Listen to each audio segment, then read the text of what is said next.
Hey everyone, and welcome to this new video. In this video, I want to show you what this device is, what it's about, what it's intended for, and why it can be super cool for your smartphone. More after the intro. Enjoy. So this is the so-called Sonoff NS Panel, which I have been trying to get my hands on for quite some time now, and I finally acquired it to make a video about it. Because when you look at it simply, it is essentially a combination of a touch display, a microcontroller, and a small relay. Basically, the whole combination results in a type of light switch with extra features that can be controlled smartly. As you can already see from the outside, there are two buttons at the bottom, above which is this relatively large touchscreen, and on the back there are some power connections. With these power connections, you can connect the whole system to your socket and then connect up to two different lamp circuits. And as you can already see from the two lamp circuits and the two buttons, you can use these two buttons to control these two circuits. Theoretically, you can also control some other functionalities via the touch display. This whole system comes from Sonoff, which has its advantages and disadvantages. Let's start with the downside. There is already software running on it that can connect with a Chinese app, which means you are essentially tied to their ecosystem. At first, we can see that here as well. I now need to connect everything with the app, and we will just go ahead and do that. For this, I just grab my phone, and I would say that the Welling Smart Home app is the right one. I will download now, and then we can open it, and I can enter my data here. So, I have now registered with my data here, and I will just click on New and select Bluetooth connection, because I suspect that this will be the way to connect everything. And then I think CK would say that's it. So I press connect here. Now it is searching for Wi-Fi devices in my vicinity, and I can connect everything directly to my network. That has worked now, and you can see that I can control the two channels here through the app. You should also hear here that the relays are switching internally. Additionally, I can add so-called widgets here. However, that would only work if I had more Sonoff devices here in the network. Unfortunately, other things cannot be added. You now have a standard interface on the touch display showing the time, temperature, current weather, and an indication that you can press these two buttons.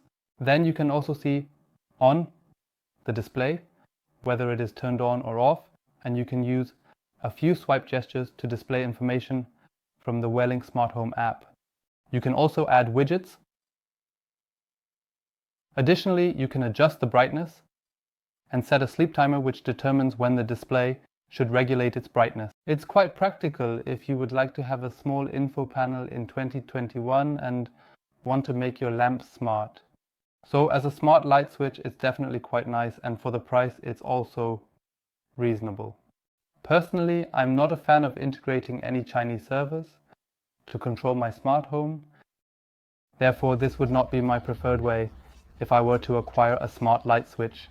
However, I would also say that you wouldn't necessarily want to distribute it everywhere in the house, as that would probably not be optimal in terms of both design and cost effectiveness, and in some rooms it could quickly become quite expensive. As an exceptional light switch, I can really imagine it standing out a bit more in a room. I think it also looks quite nice in terms of design. It has a really good mix of modern and classic light switch. Beautiful. So it is certainly very modern, but it still has a classic touch and doesn't look completely futuristic. Therefore, I also find it a cool alternative compared to, for example, hanging a tablet on the wall. The downside is, of course, that most light switches are installed at a height where the display is not easily readable. This means that you typically have it at hip level. What? Now the question arises as to why I am presenting this to you on this channel, where I usually advise against getting any devices with rail connections, and I would generally say that the whole thing is not really sensible due to the limitations. With the widgets, while there is a nice info display showing the current time and the weather outside, the whole thing is relatively useless otherwise. But, and this is the great part, you can relatively easily open the whole thing up and install an alternative company's software on it. And that is exactly my plan. I want to try this whole thing out and show you how it all works. However, since I don't want to exceed the scope of the video, and I wanted to first show you the device itself, hoping to excite at least a few of you, I decided to make two separate videos.